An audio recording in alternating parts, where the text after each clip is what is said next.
विद्यार्थी मित्रांनो, या पूर्वीच्या तासांना तुम्ही सूक्ष्म अध्यापनाचा इतिहास, सूक्ष्म अध्यापनामध्ये समाविष्ट असणाऱ्या कौशल्यांचा अभ्यास केलेला आहे, त्याची माहिती आपण घेतलेली आहे.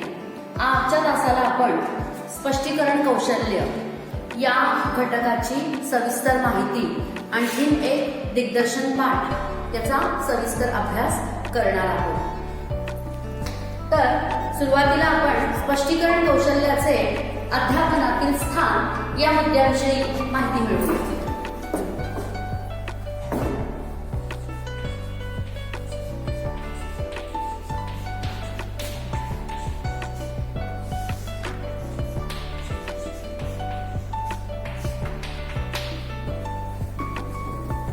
सूक्ष्म अध्यापनामध्ये आपल्याला हा बीएडचा अभ्यासक्रम पूर्ण करत असताना प्रस्तावना, स्पष्टीकरण, छेदक बदल, समारोप, फलकलेखन, प्रश्न कौशल्य इत्यादी कौशल्यांचा सविस्तरपणे अभ्यास करायचा आहे.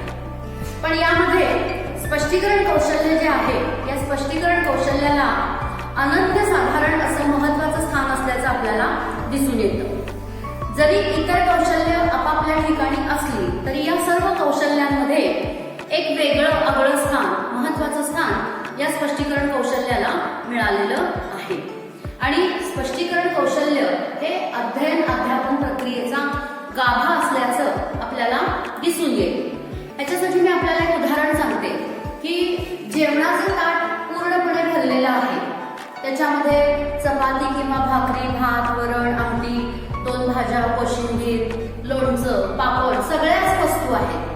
पण ज्या वेळेला आपण हे जेवायला सुरुवात करतो, पहिला घास घेतो आणि आपल्या लक्षात येतं की अरे, या जेवणामध्ये मीठच नाही. याचा अर्थच असा आहे की जेवणामध्ये जर मीठ नसेल तर ते जेवण आपल्याला रुचकर लागत नाही. म्हणजे जेवणाचा स्वादिष्टपणा, रुचकरपणा हा मिठाने जेवढा वाढवला जातो, तद्वत त्याचप्रमाणे स्पष्टीकरण कौशल्याला सुद्धा संपूर्ण सूक्ष्म अध्यापन प्रक्रियेमध्ये अत्यंत महत्त्वाचं स्थान असल्याचं आपल्याला दिसून येतं. विविध कल्पना, संबोध, तत्व असेल, एखादं विज्ञानातलं नियम असेल, हे जर आपल्याला स्पष्ट करून विद्यार्थ्यांना सांगायचं असेल तर त्याच्यासाठी आपल्याला स्पष्टीकरणाचाच आधार घ्यावा लागतो. सर्वसाधारणपणे स्पष्टीकरण कौशल्याला 60% वेळ दिला जातो. उच्च माध्यमिक शिक्षक व महाविद्यालयीन शिक्षक तर यापेक्षाही जास्त वेळ, म्हणजे 90 ते 100% इतका वेळ स्पष्टीकरणासाठी देतात. त्यामुळे स्पष्टीकरण हे सर्वात महत्त्वाचं कौशल्य असल्याचं आपल्याला दिसून येईल. काही वेळा काय होतं, योग्य संकल्पना, संबोध, तत्व, नियम हे शिक्षकांच्या स्पष्टीकरणातून विद्यार्थ्यांच्या पर्यंत नीटपणे पोहोचत नाही. त्यातून विद्यार्थी त्या स्पष्टीकरणाचा त्यांच्या दृष्टिकोनातून अर्थ लावतात आणि हा अर्थ जो लावलेला असतो तो काही वेळेला योग्य असतो, काही वेळेला अयोग्य असतो. म्हणजे हा स्पष्टीकरणाचा दोष राहतो आणि यासाठी असा दोष आपल्या स्पष्टीकरणामध्ये राहू नये. आपल्या विद्यार्थ्याला आपण आपल्या विषयाचं जे ज्ञान देतोय, जे स्पष्ट करून सांगतोय, ते स्पष्टीकरण त्याच्या लक्षात यावं यासाठी शिक्षकांनी प्रथम स्पष्टीकरण कौशल्यावरती प्रभुत्व मिळवणं आवश्यक आहे. आणि म्हणूनच आजच्या तासाला आपण ज्या वेळेला हा स्पष्टीकरण कौशल्याचा अध्यापनातील स्थान हा मुद्दा आपण अभ्यासला, त्यावेळेला आपल्या हे लक्षात येईल की स्पष्टीकरण कौशल्य हा संपूर्ण अध्ययन प्रक्रियेचा गाभा घटक आहे. अत्यंत महत्त्वाचं असं हे कौशल्य आहे. आणि त्यामुळं मग हे स्पष्टीकरण म्हणजे काय, या स्पष्टीकरणाचे हेतू काय आहे, स्पष्टीकरणाचे घटक कोणते आहेत, या सर्व मुद्द्यांचा इथं सविस्तरपणे आपण अभ्यास करणार आहोत. यानंतर आपण स्पष्टीकरण कौशल्याची उद्दिष्टे आणि हेतू हा मुद्दा बघूया.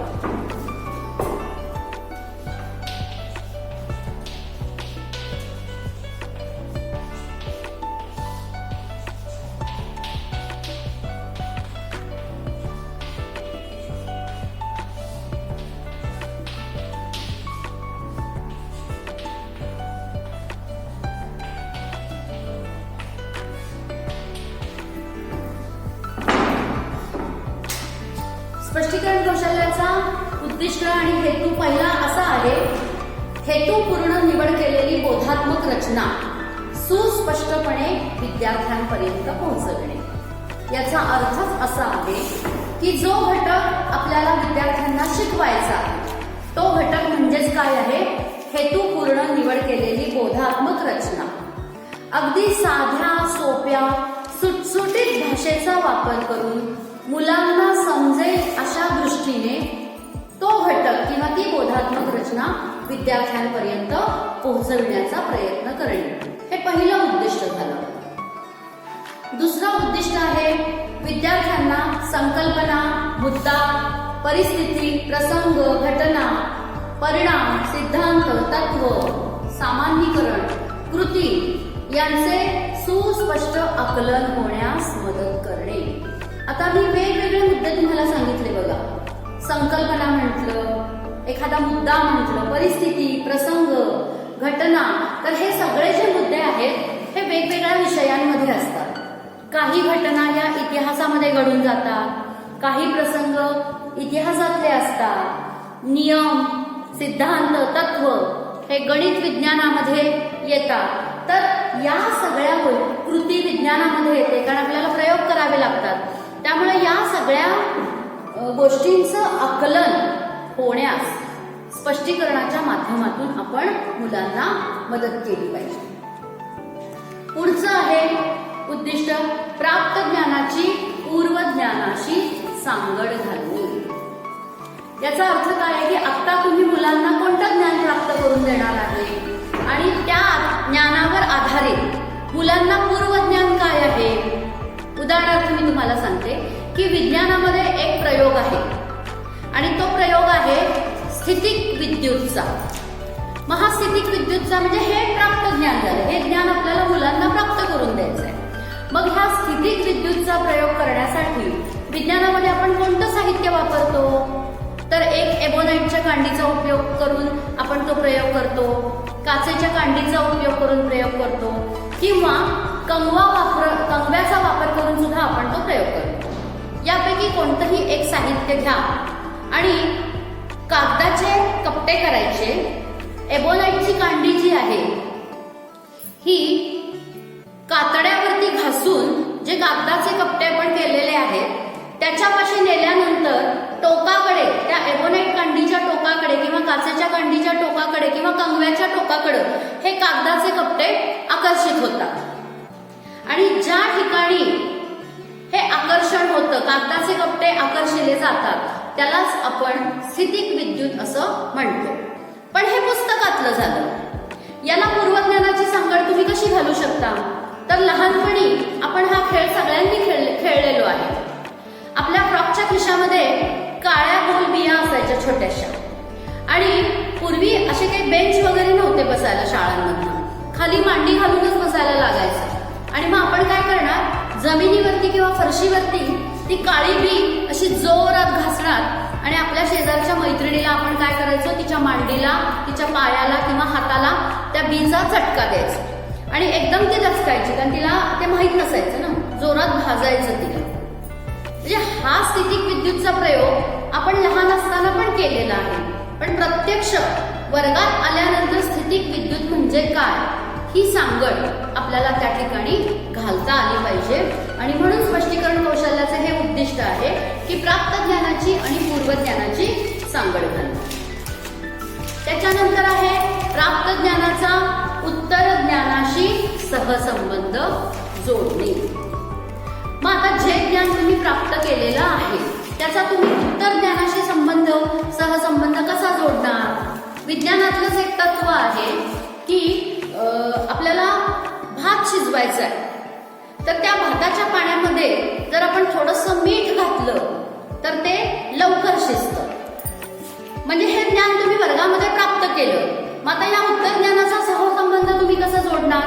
घरी गेल्यानंतर प्रत्यक्ष प्रयोग, आईला तुम्ही म्हणालात की आज मी भात करणार आहे आणि तुम्ही बघितलं की मीठ न घालता भात शिजवला तर किती वेळ लागतो, आणि मीठ घालून भात शिजवला तर निश्चितच वेळ कमी लागतो. आणि अशा पद्धतीनं प्राप्त ज्ञानाचा उत्तर ज्ञानाशी आपल्याला सहसंबंध जो काही आहे तो स्पष्ट करता येतो. पुढचं उद्दिष्ट आहे संक्रमित करावयाच्या ज्ञानाच्या विविध घटकांमध्ये सहसंबंध स्पष्ट करणे. बघा पुन्हा एकदा सांगते मी तुम्हाला, संक्रमित करावयाच्या ज्ञानाच्या विविध घटकांमध्ये सहसंबंध स्पष्ट करणे. आता आपल्याला कोणतं ज्ञान संक्रमित करायचं आहे, तर विद्यार्थ्यांना पदार्थांच्या किंवा द्रव्याच्या अवस्था आपल्याला सांगायच्या. तर या द्रव्याच्या अवस्था मुलांना कोणत्या आहेत? बरोबर, घन अवस्था, द्रवरूप अवस्था आणि वायुरूप अवस्था. मग आता ज्या वेळेला आपण घनरूप अवस्था बघतो त्यावेळेला याची रचना कशी असते, ह्याच्यामधले जे अणुरेणू असतात ते एकमेकांना अगदी चिकटलेले असतात. यामध्ये आपल्याला अंतर अजिबात दिसत नाही, म्हणून याला आपण काय म्हणतो, घनरूप अवस्था. की ज्या पदार्थांमधले अणुरेणू हे एकमेकांना चिकटलेले असतात आणि त्यामुळं त्याला घन अवस्था प्राप्त झालेली असते. मग तुम्हाला एखादं उदाहरण सांगता येईल का घनरूप अवस्थेचं? बरोबर, दगड. हा दगड जर आपण घेतला तर तो कसा लागतो आपल्याला? घट्ट लागतो. त्याला निश्चित आकार असतो, निश्चित आकारमान असतं, त्याचं वस्तुमान असतं आणि म्हणून त्याला आपण काय म्हणतो, घन अवस्था असं म्हणतो. त्याच्यानंतरची जी अवस्था आहे ती आहे द्रवरूप अवस्था. यामध्ये काय होतं की हे अणुरेणूंचं मधलं जे अंतर आहे हे थोडंसं वाढलेलं असतं आणि त्यामुळं या पदार्थाची अवस्था ही कशी असते, ह्याला निश्चित आकार नसतो, आकारमान आणि वस्तुमान असतं. पण ह्याला ज्या भांड्यामध्ये तुम्ही तो द्रव पदार्थ ओता तो आकार त्याला प्राप्त होतो. मग ह्याचं उत्तर आहे आपल्याला एक उदाहरण आहे पाणी. इथं आपल्याला उदाहरण देता येईल घनरूप अवस्थेचं बर्फ. आणि तिसरी अवस्था आहे वायू. याच्यामध्ये आपल्याला द्रवरूप अवस्थेपेक्षा अणुरेणूंमधलं अंतर जे आहे ते आणखीन जास्त विरळ दिसतं.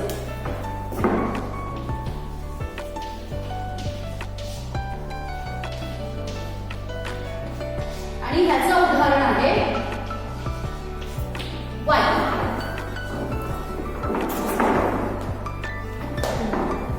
आता इथं आपण काय उद्दिष्ट अभ्यासतोय, संक्रमित करावयाच्या ज्ञानाच्या विविध घटकांमध्ये असणारा सहसंबंध स्पष्ट करणे.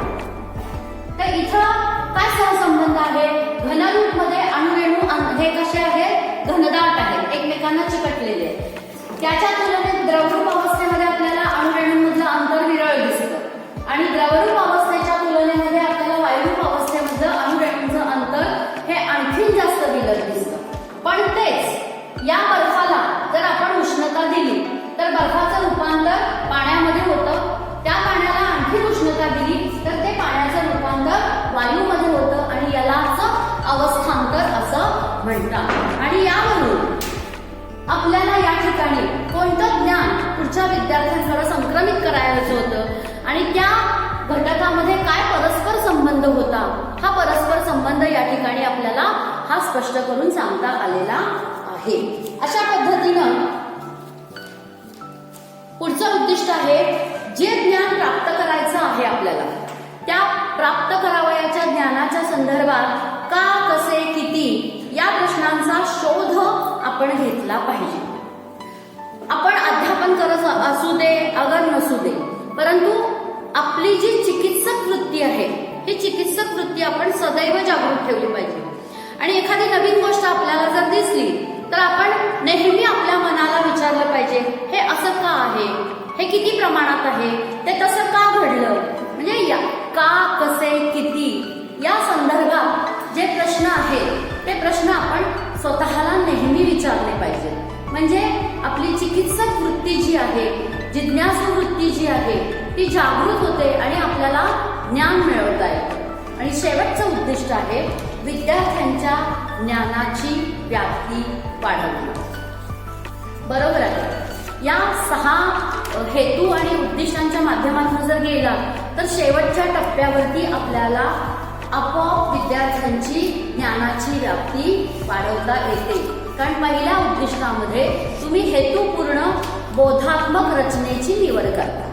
त्यानंतर त्यातला मुद्दा, संकल्पना, नियम, तत्व इत्यादी तुम्ही मुलांना समजावून सांगण्याचा प्रयत्न करता. ते समजावून सांगत असताना तुम्ही प्राप्त ज्ञानाची पूर्वज्ञानाशी सांगड घालता, प्राप्त ज्ञानाचा उत्तर ज्ञानाशी सहसंबंध जोडता आणि त्याचबरोबर जे ज्ञान तुम्हाला पुढे संक्रमित करावयाचं आहे त्या ज्ञानाच्या संदर्भात तुम्ही काय करता, असणारा सहसंबंध मुलांना स्पष्ट करून सांगता. त्या ज्ञानाच्या संदर्भात का, कसे, किती यासारखे प्रश्न तुम्ही स्वतःला विचारता आणि या मार्गातून गेल्यामुळं आपोआपच विद्यार्थ्याच्या ज्ञानामध्ये भर पडते, त्याच्या ज्ञानाची व्याप्ती वाढते आणि हे वरील सर्व हेतू स्पष्टीकरण कौशल्यामुळं साध्य होतात. म्हणजे या ठिकाणी आपण स्पष्टीकरण कौशल्याचे हेतू आणि उद्दिष्ट हा मुद्दा बघितलेला आहे. आता याच्यानंतर आपण बघूया की स्पष्टीकरण म्हणजे काय.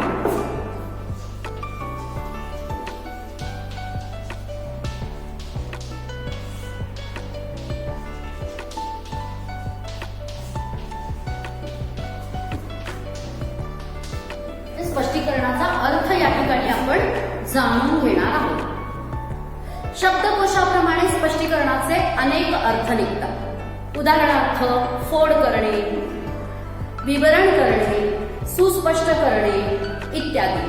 फोड करणे म्हणजे काय, तर एखादी बाब, एखादी गोष्ट विस्तृतपणे सांगण्याचा प्रयत्न करणे, फोड करून सांगायची. विवरण करणे म्हणजे काय, क्रिकेटमध्ये कॉमेंट्री सांगितली जाते बघा, म्हणजे ते क्रिकेटचं धावतं वर्णन, त्याचं विवरण केलेलं असतं की बॉलिंग कोण करते, बॉलिंग कोणत्या पद्धतीनं केली जाते, त्याच्यामध्ये जो फलंदाज आहे तो फलंदाज त्या चेंडूला कसा टोलवतो, त्याच्यानंतर विकेट किपर तो कसा अडवतो किंवा तो चेंडू कुठं बाउंड्रीवरती जातो का पॅव्हेलियनमध्ये जातो, हे सगळं धावतं वर्णन तिथं जो बसलेला कॉमेंट्री बॉक्समध्ये जो समालोचक असतो तो समालोचक त्याचं ते समालोचन करत असतो. म्हणजे त्याच्या डोळ्यांनी जे दिसतं त्याला त्या सगळ्याचं विवरण किंवा धावतं वर्णन तो आपल्याला करून सांगत असतो. हा शब्दकोशाप्रमाणे स्पष्टीकरणाचा अर्थ झाला. टर्नी यांच्या मते स्पष्टीकरण करणे याचे 2 अर्थ निघतात. एक, स्पष्टीकरण कर्त्याने विशिष्ट विषयांशावर दिलेला भर. आता यामध्ये आपण उदाहरण घेऊया. महाराष्ट्रातील वाहतुकीचे मार्ग, यामध्ये वाहतुकीचे मार्ग या विषयावरती स्पष्टीकरण कर्त्याने भर दिलेला आहे. आणि दुसरं उदाहरण आपल्याला असं सांगता येईल की स्पष्टीकरण कर्त्याने स्पष्टीकरण पद्धती व तिच्या यशस्वीतेवर म्हणजेच कौशल्यावर दिलेला भर. मग इथं स्पष्टीकरण करता काय करतो की त्याला वाहतुकीचेच मार्ग सांगायचे आहेत, पण ते वाहतुकीचे मार्ग सांगत असताना तो काय करतो, पद्धतीचा विचार करतो आणि त्यातला तो लोहमार्ग निवडतो आणि तो लोहमार्ग तो नकाशाच्या द्वारे किंवा आराखड्याच्या द्वारे स्पष्ट करून सांगण्याचा प्रयत्न करतो. म्हणजे टर्नी यांच्यामध्ये स्पष्टीकरण दोन्हीकडे पण आहे, पण दोन्हीमध्ये भिन्नता आहे. पहिल्या ह्याच्यामध्ये स्पष्टीकरण काय करतो, करणारा काय करतो की फक्त विषयांशावर भर देतो, पण दुसरा स्पष्टीकरण करणारा जो आहे तो काय करतो की त्याच्यातला एक विशिष्ट मार्ग निवडतो आणि त्यातला एक मार्ग निवडून तो काय करतो की नकाशाचा किंवा आराखड्याचा वापर करून त्याचं स्पष्टीकरण करतो. हा झाला स्पष्टीकरणाचा अर्थ. आता यातला पुढचा मुद्दा आपण बघूया की स्पष्टीकरणाच्या व्याख्या. निरनिराळ्या लेखकांनी स्पष्टीकरणाच्या निरनिराळ्या व्याख्या तयार केलेल्या आहेत. त्यातली पहिली व्याख्या आपण बघूया. संबोध क्रिया सामान्यीकरण याचे विद्यार्थ्यांना आकलन होण्याच्या दृष्टीने परस्परांशी निगडीत विधानांचा वापर करणे म्हणजे स्पष्टीकरण होय. बघा पुन्हा एकदा सांगते. संबोध क्रिया सामान्यीकरण याचे विद्यार्थ्यांना आकलन होण्याच्या दृष्टीने परस्परांशी निगडीत विधानांचा वापर करणे म्हणजे स्पष्टीकरण होय. ही व्याख्या जहांगीरा सिंग, पासिबिके, ललिता MS यांनी केलेली आहे. आता ह्याच्यासाठी उदाहरण आपल्याला असं देता येईल की शुद्धीकरणाच्या पद्धती आहेत. शुद्धीकरणाच्या पद्धती अनेक आहेत. निवळणे, गाळणे, संप्लवन, बाष्पीभवन, ह्या सगळ्या काय आहेत? शुद्धीकरणाच्या पद्धती आहेत. त्यानंतर स्पष्टीकरणाची दुसरी व्याख्या आहे संबोध तत्व यांचे आकलन किंवा त्यांच्या आकलनातील त्रुटी भरून काढण्यासाठी केलेली शिक्षक कृती म्हणजे स्पष्टीकरण होय. आता मराठीमध्ये मरकट चेष्टा हा शब्द येतो. आता हा मरकट चेष्टा शब्द म्हणजे त्याचा साधा सोपा सरळ अर्थ आहे की माकडाने केलेली चेष्टा, पण त्यामध्ये काही मजा येत नाही त्या अर्थामध्ये. पण इथं जर शिक्षकांनी तो मरकट चेष्टा शब्द सांगण्यासाठी जर योग्य कृती करून दाखवली, यासाठी तुम्हाला की कोणत्याही विशेष पाठ्यवस्तूवर कार्यकारण भाव प्रस्थापित करण्याच्या हेतूने केलेली शिस्तबद्ध व सुसंघटित मौखिक कृती म्हणजे स्पष्टीकरण होय. थोडक्यात काय? एखादी संकल्पना, प्रसंग, नियम, तत्व, विचार प्रक्रिया, कल्पना, निष्कर्ष या संबंधीचे दुसऱ्यास आकलन होण्याच्या दृष्टिकोनातून किंवा चालना देण्यासाठी आवश्यक असलेली मौखिक कृती म्हणजे स्पष्टीकरण होय. या व्याख्यांचे दोन भाग तयार होतात. पहिलं आहे स्पष्टीकरण करावयाची ती पाठ्यवस्तू आणि दुसरा भाग आहे स्पष्टीकरणाचा परिणाम म्हणजे या पाठ्यवस्तूचे विद्यार्थ्यांना होणारे आकलन किंवा दृढीकरण होय. आता हे जे स्पष्टीकरण आहे या स्पष्टीकरणाचे प्रामुख्याने दोन भाग होतात.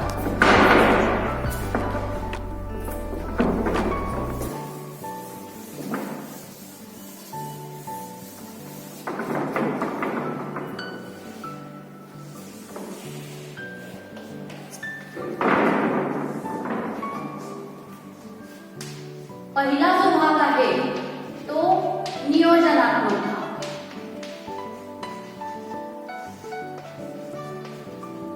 आणि दुसरा जो भाग आहे तो प्रक्रियात्मक भाग.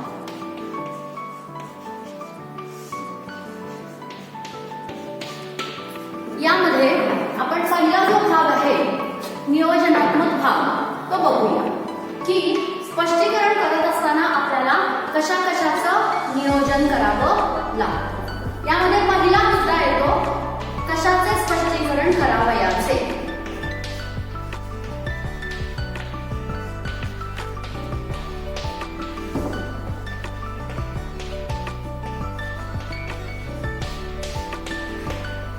यामध्ये आपल्याला कशाचे स्पष्टीकरण करावयाचे, आपण कशाचं स्पष्टीकरण करणार आहोत हा प्रश्न स्पष्टीकरणकर्त्याने स्वतःला विचारायचा आणि त्याचं उत्तर त्यांना निश्चित करायचं आहे की आज वर्गात गेल्यानंतर मला काय शिकवायचं आहे. त्याला अनुसरून विषय ज्ञानातील विविध मुद्दे कोणते असतील ते मुद्दे त्यांनी ठरवले पाहिजेत.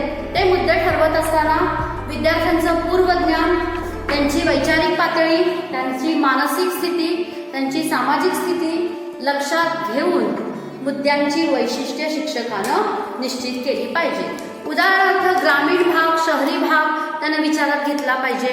कारण शहरी भाग मुंबईसारखा जर आपण विचारात घेतला तर तिथं गवळी हा शब्द मुलांना कळणार नाही, कारण तिथं दूधवाला भैया हाच शब्द वापरला जातो किंवा प्रचलित आहे.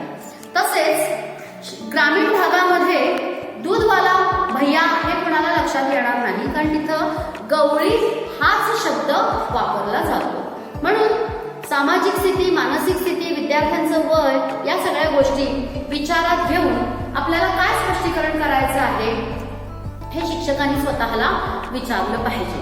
दुसरं उदाहरण आपल्याला या ठिकाणी असं सांगता येईल की कशाचे स्पष्टीकरण करावं. याच्यामध्ये इंदिरा संतांची एक बाभळी नावाची कविता आहे आणि ही कविता शिकवण्यासाठी पुन्हा एकदा आपल्याला ग्रामीण शहरी भागाचा विचार करावा लागतो, कारण ग्रामीण भागातल्या मुलांना बाभळ ही जी वनस्पती आहे, हे जे झाड आहे हे त्यांना माहिती आहे, पण शहरी भागातल्या मुलांना मोठ्या प्रमाणामध्ये वृक्षतोड झालेली आहे, मोठमोठ्या बिल्डिंगा बांधल्या गेलेल्या आहेत, त्याच्यामध्ये ही बाभळीची झाडं जी आहेत ही लयाला गेलेली आहेत, त्यामुळे बाभूळ हे झाड त्यांना माहीत नाही. त्यासाठी शिक्षकाने एखादा बाभळीच्या झाडाचा फोटो जर मुलांना दाखवला आणि ती बाभळी ही कविता जर शिकवली तर ते जास्त संयुक्तिक होईल. आणि ग्रामीण मुलांना शब्दांचे अर्थ सांगत असताना याच कवितेमध्ये लवलवणारी हा एक शब्द आलेला आहे. तर बाभळीची फांदी कशी लवते खाली वाकवताना, लवते कशी हे जर आपण प्रात्यक्षिक त्या मुलांना त्या बाभळीच्या झाडाच्या तिथे नेऊन जर दाखवलं तर ही संकल्पना लवलवणे हे जास्त स्पष्ट होण्यास मदत होईल. आणि म्हणून कशाचे स्पष्टीकरण करावयाचे आहे हा मुद्दा शिकवत असताना त्याची वैशिष्ट्य शिक्षकाने सांगण्याचा प्रयत्न केला पाहिजे. याच्यासाठी आपण आणखीन एक उदाहरण घेऊया, जलचक्र. शिक्षकाने असं सांगितलं फक्त की पाण्याची वाफ होते आणि वाफेचं पुन्हा पाणी होतं, याला जलचक्र असं म्हणतात. तर मुलांना हेच वाटेल की ह्या दोनच क्रिया या जलचक्रामध्ये आहेत. भूगोलच्या का विज्ञानच्या शिक्षकाने पहिल्यांदा जलचक्र म्हणजे काय हा मुद्दा सांगितला पाहिजे. जलचक्र कसे निर्माण होते या मुद्द्यामध्ये पुन्हा अनेक उपमुद्दे येतात. मग पाणी तापण्याची क्रिया होते, पाण्याचे बाष्प होण्याची प्रक्रिया होते, बाष्प हलके होऊन ते वरती जाते, वर गेल्यावर त्याला थंड हवा लागल्यानंतर बाष्पाचे ढगामध्ये रूपांतर होते आणि ढगांना थंड हवा लागल्यानंतर पुन्हा त्याचे पाण्यामध्ये रूपांतर होते. ही एवढी सगळी प्रक्रिया जलचक्रामध्ये येते, ही शिक्षकांनी सांगितली पाहिजे.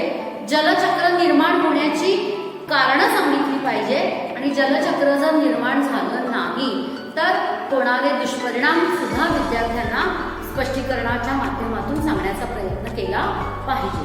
म्हणजे कशाचं स्पष्टीकरण करावं याचे हा मुद्दा ज्या वेळेला आपण विचारात घेतो त्यावेळेला इतके मुद्दे विचारात घेऊन आपल्याला स्पष्टीकरण करावं लागतं. यामध्ये दुसरा मुद्दा येतो नियोजनामध्ये मुद्द्यांचा क्रम.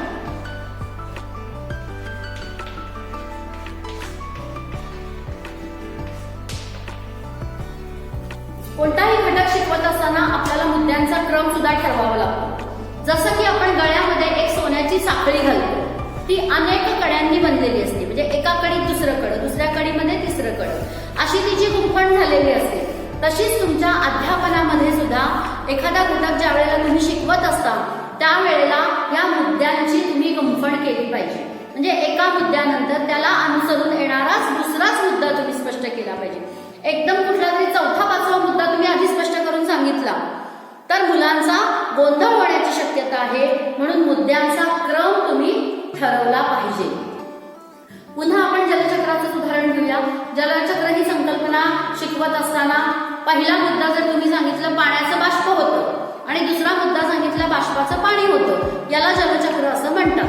तर बाकीच्या मधल्या ज्या काही क्रिया आहेत याच्यासाठी तुम्ही काय सांगितलं पाहिजे? पाणी तापण्याची क्रिया होते, पाण्याचे बाष्पामध्ये रूपांतर होते, बाष्प हलके होऊन. दुसरा मुद्दा आहे मुद्द्यांचा परस्पर संबंध स्पष्ट करणे.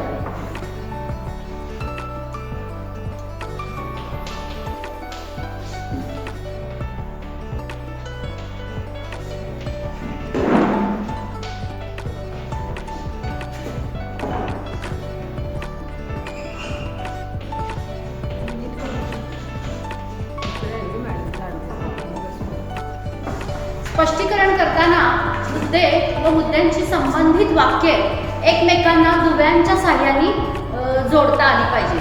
त्यालाच स्पष्टीकरण दुवे असे म्हणतात. म्हणजे मराठीमध्ये जी आपण उभयान्वयी अव्यय वापरतो, आणि व, परंतु, जर, तर, जसे, तसे यासारखे जे शब्द आहेत या शब्दांनी पहिलं वाक्य दुसऱ्या वाक्याला जोडायचं आणि वाक्य प्रभावी करण्याचा प्रयत्न करायचा. म्हणजे मुद्द्यांचा जो परस्पर संबंध आहे हा या स्पष्टीकरण दुव्यांच्या माध्यमातून आपल्याला अधिक स्पष्ट करता येतो. स्पष्टीकरण दुव्यांच्या वापरामुळे स्पष्टीकरणामध्ये एकसंघपणा निर्माण होण्यास मदत होते. जे ज्ञान एकसंघ असते ते स्मरणात कायमस्वरूपात टिकून राहते. म्हणून कायमस्वरूपी आपल्या स्मरणामध्ये राहण्यासाठी आपण जे ज्ञान प्राप्त करतो ते प्राप्त ज्ञान करत असताना ज्ञान एकसंघ राहण्यासाठी जास्तीत जास्त आपल्या स्पष्टीकरणामध्ये स्पष्टीकरण दुवे आले पाहिजे. म्हणजे 5 मिनिटाच्या तासामध्ये कमीत कमी 30 ते 40 इतके स्पष्टीकरण दुवे आले पाहिजे. स्पष्टीकरण दुवे म्हणजे 2 वाक्यातील परस्पर संबंध स्पष्ट करण्यासाठी वापरलेले असे शब्द किंवा वाक्प्रचार ज्यामुळे 2 वाक्ये एकमेकास जोडली जातात. जर, तर, पण, परंतु, किंवा, जसे, तसे, जेव्हा, तेव्हा, याप्रमाणे, त्याप्रमाणे यासारखे शब्द आपण स्पष्टीकरण दुवे म्हणून आपल्या स्पष्टीकरणामध्ये वापरले पाहिजे. याच्यानंतरचा नियोजनातला पुढचा भाग आहे तांत्रिक शब्दांची व्याख्या.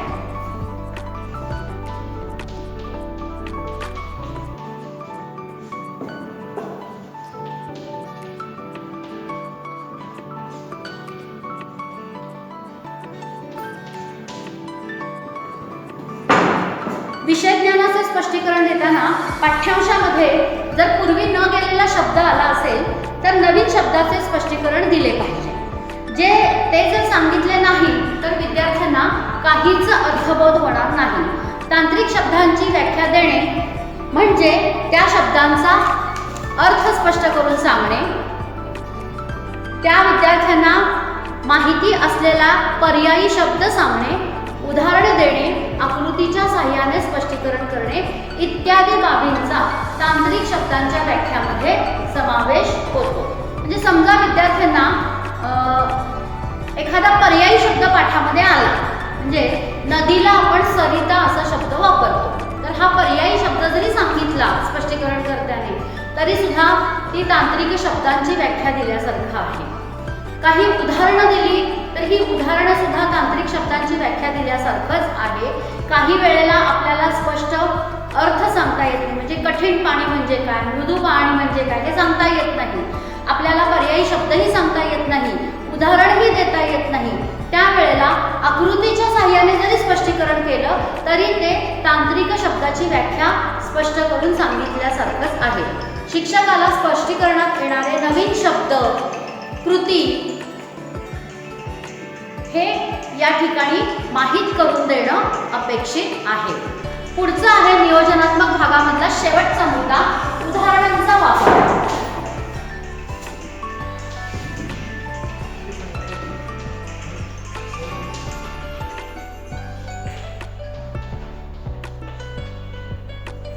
शिक्षकाने स्पष्टीकरण करत असताना घटकाशी निगडीत दैनंदिन जीवनातली जी उदाहरणं आहेत ती उदाहरणं जास्तीत जास्त वापरण्याचा प्रयत्न केला पाहिजे.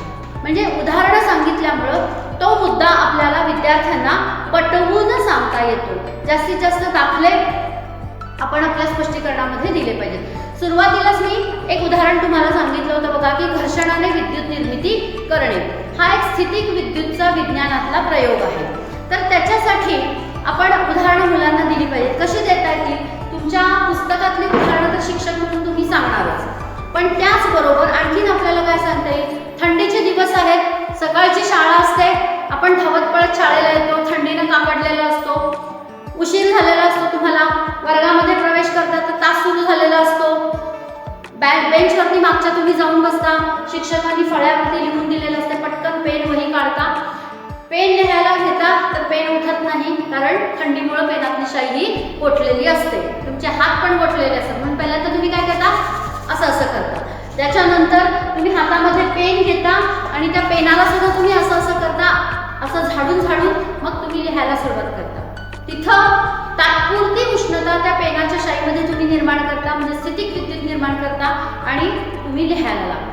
तर हे उदाहरण तुम्हाला त्या ठिकाणी सांगता आलं पाहिजे. आणि मगाशी पांगिऱ्याच्या बीचं तर उदाहरण मी तुम्हाला सांगितलेलंच आहे.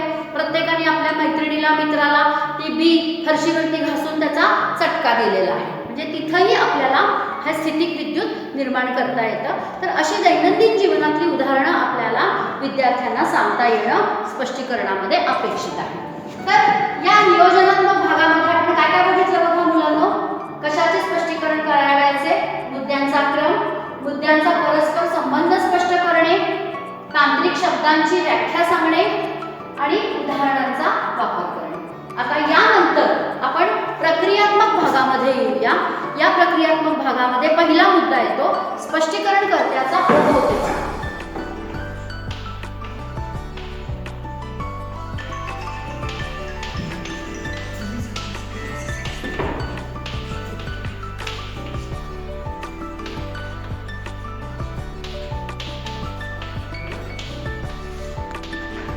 शिक्षकाकडे स्पष्टीकरण करत असताना ओघवतेपणा असला पाहिजे. म्हणजे भाषेवरती त्याचं प्रभुत्व असलं पाहिजे. आपल्या विषयाशी निगडीत त्याला वेगवेगळी उदाहरणं, दाखले माहीत असले पाहिजेत आणि योग्य प्रमाणित शब्दांचा वापर करून, जसा धबधबा उंचावरून त्याचं पाणी खाली पडत असतं आणि त्या पाण्याचा ओघ कसा कायम असतो तसा आपल्या शब्दांचा पण ओघ कायम राहणं अपेक्षित आहे. तर स्पष्टीकरण कौशल्यामध्ये हा ओघवतेपणा अपेक्षित आहे. समजा काही वेळेला शिक्षक करून बोलायची सवय असते त्याला, किंवा एकच शब्द तो सारखा वारंवार वापरतो, त्याला तकिया कलाम म्हणतात. तर असं वारंवार एकाच शब्दाची पुनरावृत्ती न करणे किंवा मध्येच थांबणे, आठवल्यासारखं बोलणे, म्हणजे हा जो स्पष्टीकरणामध्ये खंड पडतो, हा खंड अपेक्षित नाहीये. आणि हा खंड न पडण्यासाठी विषयाची तयारी पाहिजे, आपली भाषेवरती प्रभुत्व पाहिजे, विषयाला त्या मुद्द्याला योग्य साजेशी उदाहरणं आपल्याला माहिती असली पाहिजेत आणि मगच हा स्पष्टीकरणाचा ओघवतेपणा जो आहे तो शिक्षकाला किंवा स्पष्टीकरणकर्त्याला टिकवता येतो. आणि विद्यार्थ्याचं अवधान हे विचलित होणार नाही आपल्या स्पष्टीकरणामुळं, याचंही भान शिक्षकानं ठेवणं अपेक्षित आहे. त्यामुळे विद्यार्थ्याचं मग आकलन नीट होण्यास मदत होते. विद्यार्थ्याचं विचलन झालं, त्याचं अवधान जर विचलित झालं तर शिक्षक काय शिकवतोय याचं नीट आकलन त्याला होणार नाही. म्हणून स्पष्टीकरणामध्ये ओघवतेपणा हा आवश्यक आहे. खास करून इतिहास विषय शिकवताना ज्या सनावळ्या आहेत, त्या तारखा आहेत, त्या लक्षात ठेवायला कठीण जातात आणि ते आठवलं नाही की मग आपण असं करतो किंवा मध्येच थांबतो, आठवून बोलतो. मग काही वेळेला चुकीची सनावळी आपल्याकडून जाण्याची शक्यता असते. मग मुलांच्या पुढे पुस्तक असतं, मग ते पुस्तकातलं बघून मुलं म्हणतात, ओ सर तुम्ही चुकीचं सांगितलं, असं होण्याची शक्यता असते. त्यापेक्षा आधीच तो घटक आपण काय केला पाहिजे, चांगल्या पद्धतीनं आत्मसात केला पाहिजे आणि मगच त्याचं स्पष्टीकरण किंवा वर्गामध्ये तो शिकवला पाहिजे. यानंतरचा दुसरा मुद्दा आहे प्रक्रियात्मक भागातला, तो म्हणजे सुस्पष्टता.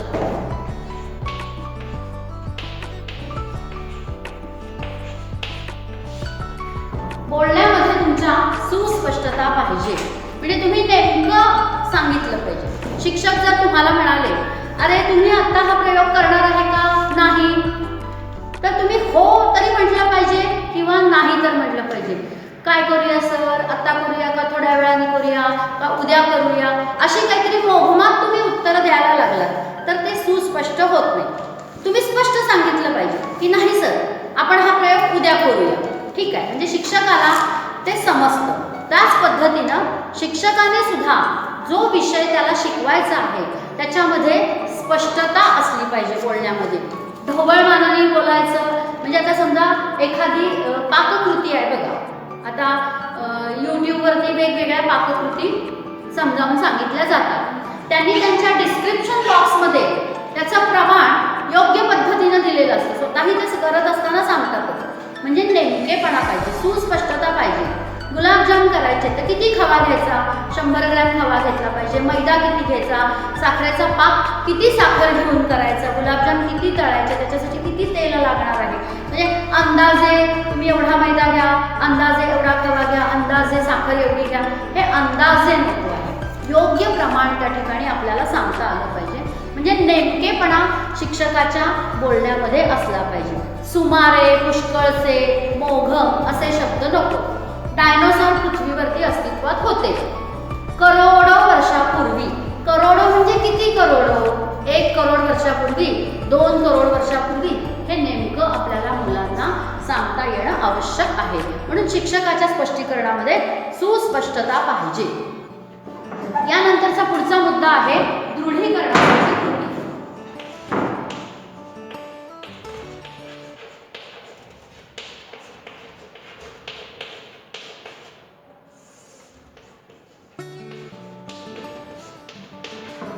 दृढीकरणासाठी कृती.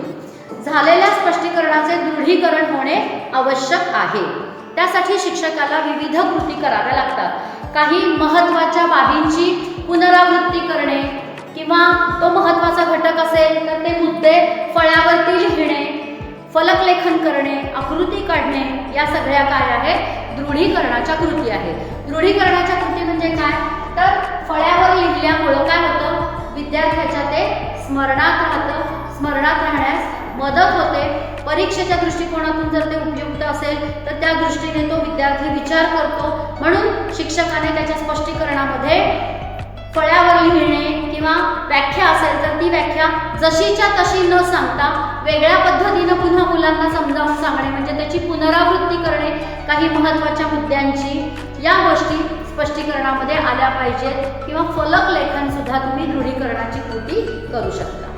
आता या सगळ्या बाबी म्हणजे स्पष्टीकरणकर्त्याचा ओघवतेपणा, सुस्पष्टता आणि दृढीकरणासाठी कृती या प्रक्रियात्मक भागामध्ये समाविष्ट होतात. आता यातला शेवटचा मुद्दा आहे स्पष्टीकरण कौशल्यास उपयोगी पडणारे घटक. तर ते तुम्ही लिहून घ्यायचे. मी सांगते. प्रारंभीचे विधान म्हणजे सुरुवातीलाच एक लाईन पाठ घेताना तुमची आली पाहिजे. आजच्या तासाला आपण सजीवांचे वर्गीकरण या घटकाचा अभ्यास करूया. ही झालं तुमचं प्रारंभीचं विधान किंवा सुरुवातीचे विधान.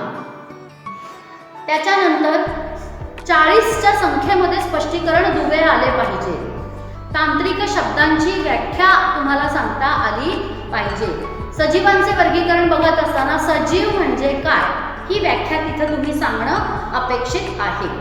आवश्यक वैशिष्ट्यांचा समावेश तुम्हाला करता आला पाहिजे. उदाहरणार्थ चेहरा म्हटलं की चेहऱ्याची आवश्यक वैशिष्ट्ये आहेत. 2 डोळे आहेत, 1 नाक आहे, जीवणी आहे, 2 कान आहे. तर ही काय झाली? चेहऱ्याची आवश्यक वैशिष्ट्ये. तसं सजीवांची सुद्धा आवश्यक वैशिष्ट्ये असतात. मग आता या सजीवांमध्ये एकपेशीय प्राणी आहे का बहुपेशीय प्राणी आहे?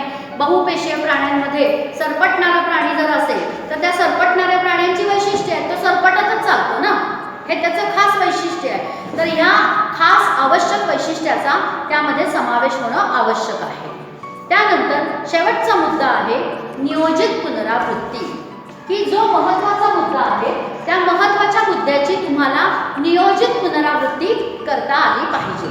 आणि ह्याच्यातला जसे म्हणजे स्पष्टीकरणासाठी आवश्यक घटक आहेत त्याच पद्धतीनं स्पष्टीकरणाला अपायकारक पण घटक आहेत. ते कोणते आहेत?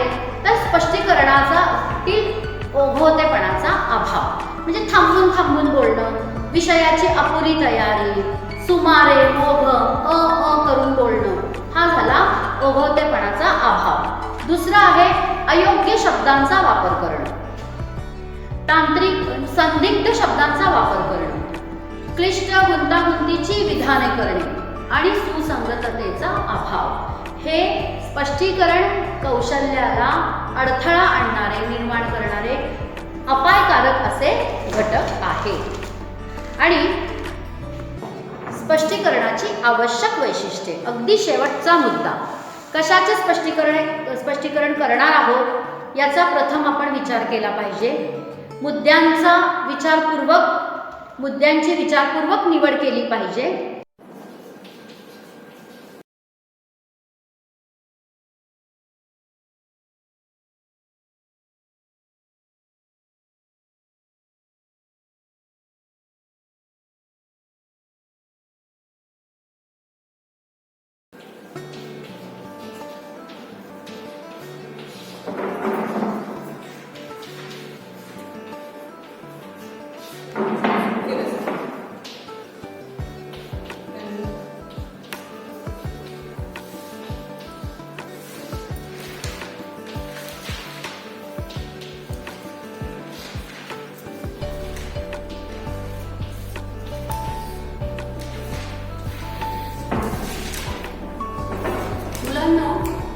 दैनंदिन जीवनामध्ये मनुष्याला वेगवेगळ्या वनस्पती आणि वेगवेगळे प्राणी हे उपयोगी पडत असतात.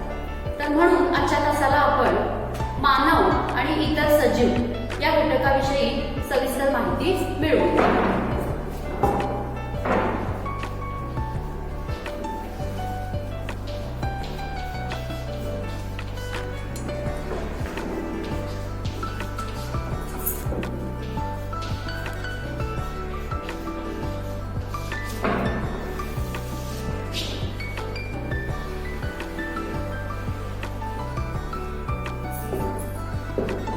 मानवाच्या अन्न, वस्त्र, निवारा या गरजा या प्राण्यांच्या मार्फत आणि वनस्पतींच्या माध्यमातून भागवल्या जातात हे आपल्याला माहिती आहे. त्यामुळे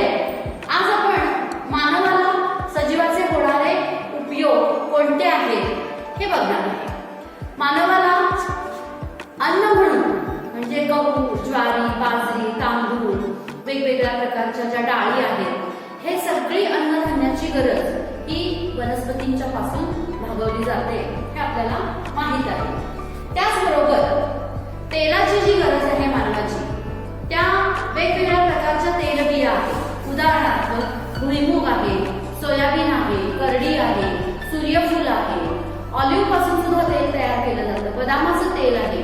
या सर्व बियांपासून आपली तेलाची गरज ही भागवली जाते।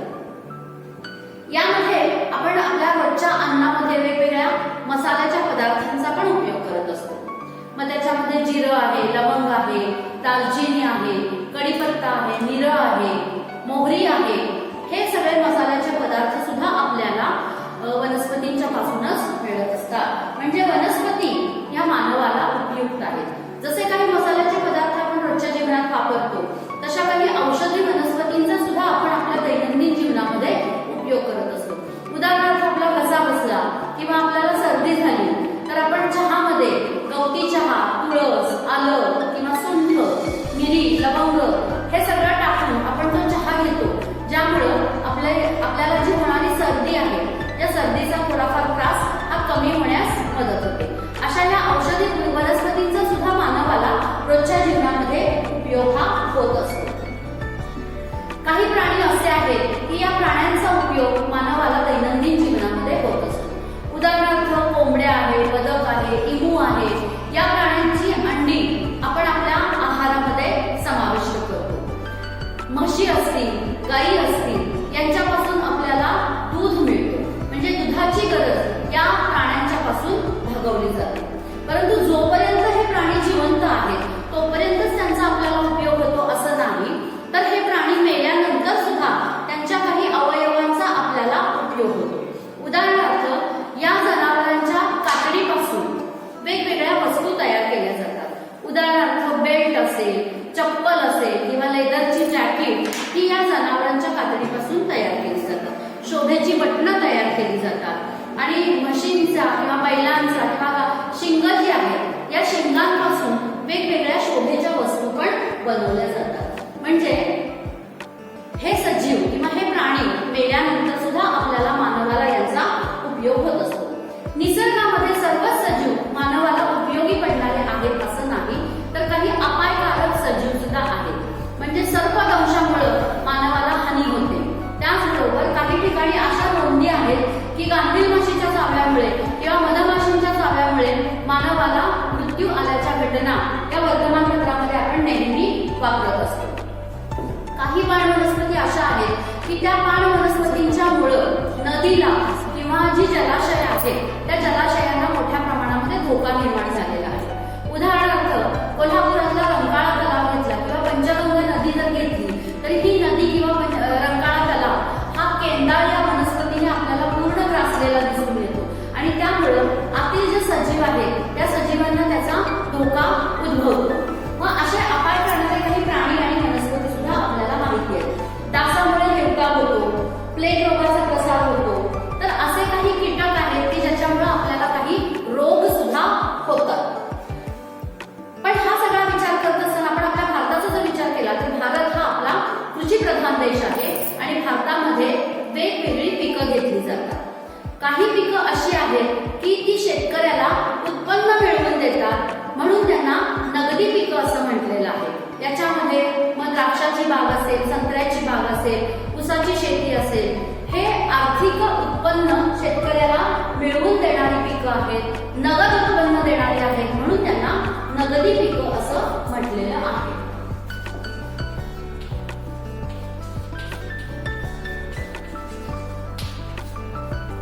आजकाल तर शेतीमध्ये चंदन, साग, ताग, तंबाखू ही सुद्धा उत्पन्न घेतली जातात आणि हे सुद्धा नगदी पिकामध्येच या पिकांचा समावेश होतो।